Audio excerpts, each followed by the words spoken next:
My friend. By the way, we started talking about small businesses, and on the phone we've got District Media President Beverly Hallberg. And Beverly, again, 31% of small businesses have already had to dip into savings. 19% are still afraid they may go bankrupt. What are your thoughts? Yeah, you would think that optimism would be at an all-time low since certainty is key when it comes to business.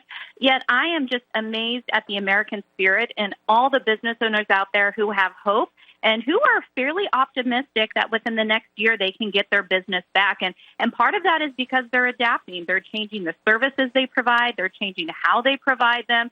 And so I am just very encouraged when I see what I see businesses doing across the country, because it's going to be that backbone that gets this country back. Yeah, that is amazing, isn't it? I mean, that speaks to the nimbleness that you've got to have if you're a small business. I mean, that's sort of, to a point, your advantage over these large businesses, to be able to pivot. And certainly so many things have changed in this new COVID world. It is creating some opportunity.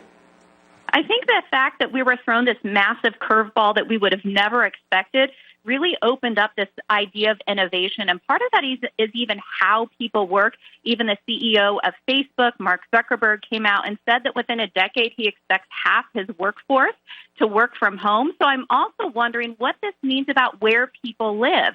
People aren't going to live in the high cost of the Bay Area if they can get the same amount and live somewhere else. So I also think it's going to change high tax states. Will they finally realize we need to lower our taxes to keep people here? So I think we're going to see a lot of adaptation and a lot of innovation moving forward. Before I let you go, what do you make of Congress not addressing PPP before leaving for this weekend? I think it's a problem. Look, a lot of businesses need help, and I mentioned the word earlier, certainty. We just need to know what's going on. It's when things are delayed and things are dragged out, that's when businesses don't know how to operate. They have a hard time knowing what to do in the short term and the long term, and so I think Congress continues to punt the responsibility, which just hurts all of us. It certainly does. Beverly, thank you very much. And folks,